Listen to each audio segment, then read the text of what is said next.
ओवीस kitchen या recipe चॅनलमध्ये तुमचे स्वागत आहे। तर आज आपण देवांसाठी वापरलेल्या फुलांपासून किंवा मग पूजेसाठी वगैरे जी फुलं आपण वापरतो त्यापासून अतिशय उपयोगी अशी मी तुम्हाला टिप्स सांगणार आहे।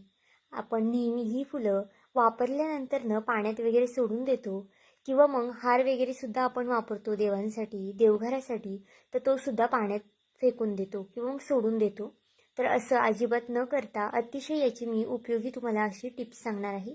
यानंतर तुम्ही कधीच हार किंवा मग फुलं वगैरे हरळी वगैरे असेल ना, ती कधीच तुम्ही पाण्यात वगैरे वाहणार नाही, सोडणार नाही आणि नक्कीच या टिप्सचा तुम्हाला खूप जास्त फायदा होणार आहे आणि तुमचे खूप सारे पैसेसुद्धा वाचणार आहे। आता गणपती वगैरे सुद्धा बसलेले आहेत, तर मग घरामध्ये आपण नेहमीच हार वगैरे आणतो, फुलं आणतो गणपती बाप्पासाठी, तर त्याची तुम्ही नक्कीच असा वापर करू शकता। कारण की पूजेनंतर किंवा मग दुसऱ्या दिवशी आपण फुले ती पाण्यामध्ये सोडतो। आता ती फुलं पाण्यामध्ये न सोडता याचा घरच्या घरीच तुम्ही खूप जास्त छान असा उपयोग करू शकता। आता फुले खूप जास्त प्रमाणात असतील तरीसुद्धा तुम्ही ही टिप्स फॉलो करू शकता किंवा मग कमी असतील तरीसुद्धा फॉलो करू शकता। तर बघा, इथे माझ्याकडे झेंडूची फुलं होती। आता त्या झेंडूची फुलं आता मी रिकामी करून घेतली आहेत, म्हणजेच त्याच्या पाकळ्या पूर्ण मोकळ्या करून घेतल्या आहेत। आता त्याऐवजी तुमच्याकडे दुसरी कोणतीही फुलं असतील ना तरीसुद्धा चालणार आहे। किंवा मग आता बाप्पासाठी आपण हरळी वगैरे सुद्धा वापरतो, ती सुद्धा तुम्ही यामध्ये ॲड करू शकता। तर बघा, गॅसवरती एक तवा तापत ठेवला आहे। तुम्ही तवा, पॅन किंवा मग कढईसुद्धा तापत ठेवू शकता। छान असा गॅस फास्ट करायचा आहे, जास्त सुद्धा स्लो ठेवायचा नाही। आणि ही जी सगळी फुलं आहेत ना, ती सगळी यावरती घालून घ्यायची आहेत। आता फास्ट गॅसवरतीच आपल्याला ही फुलं छान अशी परतून द्यायची आहेत। बघा, अगदी उपयोगी अशी टिप्स आहे आणि हा व्हिडिओ तुम्हाला नक्कीच आवडणार आहे। कारण की सगळ्यांच्याच घरामध्ये फुलं वगैरे बाप्पासाठी आणली जातात किंवा मग देवघरामध्ये सुद्धा आपण देवांना फुलं वगैरे वाहतो, तर नक्कीच या टिप्सचा तुम्हाला फायदा होणार आहे। तर बघा, फुलं आता जी आहेत ना ती आपल्याला पॅनवरती छान अशी पसरून घ्यायची आहे आणि ही फुलं परतताना गॅस शक्यतो फास्टच ठेवा। स्लो गॅसवरती फुलं वगैरे परतत नाही किंवा मग कुरकुरीत अशी होत नाही, त्यामुळे फास्ट गॅसवरतीच आपल्याला ही फुले परतून घ्यायची आहेत। शक्यतो जे पातळ भांडं असेल ना, तवा किंवा पॅन वगैरे, त्यामध्येच फुलं परतून घ्या। तर बघा, अगदी कमीत कमी 5 मिनिटांमध्येच फुलं छान अशी कुरकुरीत होतात। तुम्ही इथे पाहू शकता, सुरुवातीला खूप जास्त फुलं होती, आता ती सुकून थोडीशी कमी झाली आहेत। अजून सुद्धा ही कमी होणार आहेत। आता मी 2 मिनिटच परतलेली आहेत, पण एकूण आपल्याला इथे 5 ते 6 मिनिटं फुलं परतण्यासाठी लागणार आहेत। फुलांचं जे सगळं मॉइश्चर आहे ना ते गेलं पाहिजे आणि छान कुरकुरीत फुलं आपली झाली पाहिजे। आता ही फुलं मी देवांना देवघरामध्ये वाहिलेली होती, ती फुलं इथे मी वापरलेली आहेत। जर तुमच्याकडे जास्त प्रमाणात फुलं असतील ना तर नक्कीच त्याचा सुद्धा तुम्ही असा वापर करू शकता। तर इथे बघा, फुलं छान अशी पसरून घेतलेली आहेत मी, पाकळ्या, आणि छान कुरकुरीत असे झालेले आहेत। बघा, अगदी 5 ते 6 मिनिटात छान अशा कुरकुरीत पाकळ्या याच्या तयार होतात। अशा पद्धतीने कुरकुरीत पाकळ्या झाल्या ना, गॅस आपल्याला बंद करून टाकायचा आहे। तर बघा, इथे आता गॅस मी बंद करून घेते आणि ह्या ज्या पाकळ्या आहेत ना, त्या एका प्लेटमध्ये आपल्याला काढून घ्यायच्या आहेत। शक्यतो थंड झाल्यावरतीच काढा, म्हणजे अजून जास्त ह्या कुरकुरीत होतात। तर बघा, खूप जास्त प्रमाणात फुलं असतील ना तर नक्कीच या फुलांचा तुम्ही असा वापर करा, किंवा मग थोड्या प्रमाणात असतील ना तरीसुद्धा नक्कीच याचा असा वापर करा।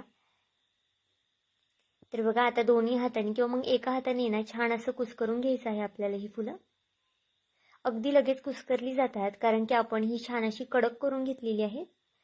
तुम्ही तव्यावरती किंवा मग गॅसवरती न भाजता उन्हामध्ये वाळू सुद्धा शकता, पण आता पावसाचं वातावरण आहे आणि ऊन वगैरे सुद्धा नाही, तर नक्कीच अशा पद्धतीने गॅसवरती म्हणजेच तव्यावरती तुम्ही ही फुलं परतून घ्या। अगदी 5 ते 6 मिनिटात छान कुरकुरीत होतात। तर बघा, छान हाताने मी छान अशी कुस्करते, या फुलांमधून छान असा सुगंध सुद्धा निघत आहे।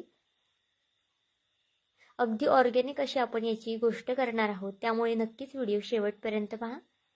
आणि व्हिडिओ इथपर्यंत पाहिलाच आहे आणि थोडा जरी आवडला असेल ना तर नक्कीच व्हिडिओला एक लाईक आणि एक सबस्क्राईब करून घ्या, कारण की नवीन यूट्यूबरसाठी तुमचे एक एक लाईक, एक एक सबस्क्राईब हे खूप जास्त मोलाचं असतं।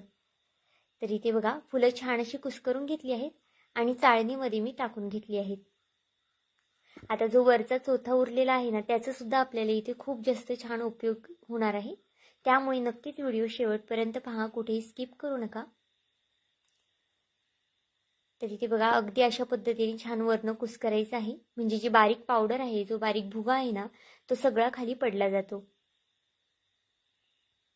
आता फुलं खूप जास्त कमी प्रमाणात होती ना, त्यामुळे याचा इतकीच पावडर तयार झाली आहे.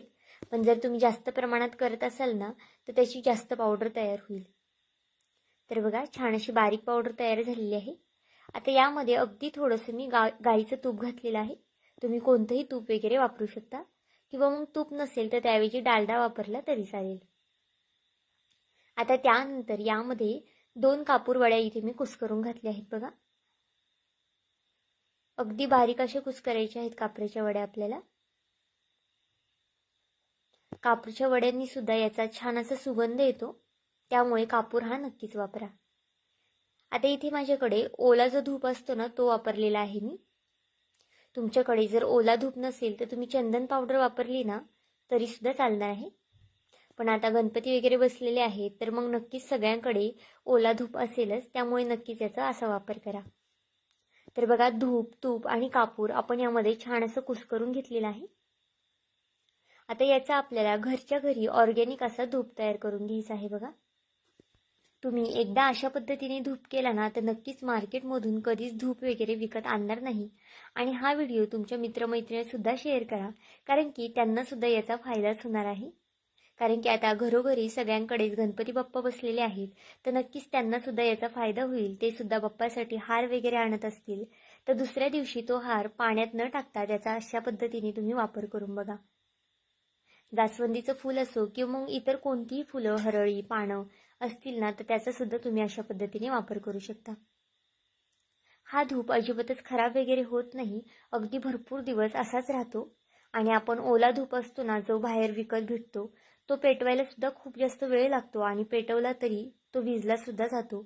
पण अगदी अशा पद्धतीने तुम्ही धूप बनवला ना, तो अगदी एका काडी पेटीतच पेटला जातो आणि अजिबातच विजत वगैरे सुद्धा नाही. आता इथे मी पुढे तुम्हाला धूप पेटून सुद्धा दाखवणार आहे. तर बघा आपले 4 धूप झालेले आहेत तयार. अगदी ऑर्गॅनिक असे घरच्या घरी आपण छान अशी धूप तयार केलेली आहेत. आणि अशा पद्धतीचं जर काही नवीन केलं ना, तर तो करण्यात सुद्धा एक वेगळाच आनंद सुद्धा असतो. आणि नक्कीच तुम्हाला हा व्हिडिओ आवडेल सुद्धा, तुम्ही करून सुद्धा बघाल ही मला 100% खात्री आहे. तर इथे बघा आपला धूप छान पेटून झालेला आहे आणि अगदी एका गाडीमध्ये धूप छान पेटलेला आहे. तर आजचा हा व्हिडिओ तुम्हाला कसा वाटला मला हे कमेंट करून नक्की सांगा. आणि चॅनलवरती नवीन असाल तर चॅनलला एक लाईक आणि एक सबस्क्राईब करायला विसरू नका. भेटूया आपण पुन्हा एका अशाच व्हिडिओमध्ये. तोपर्यंत बाय.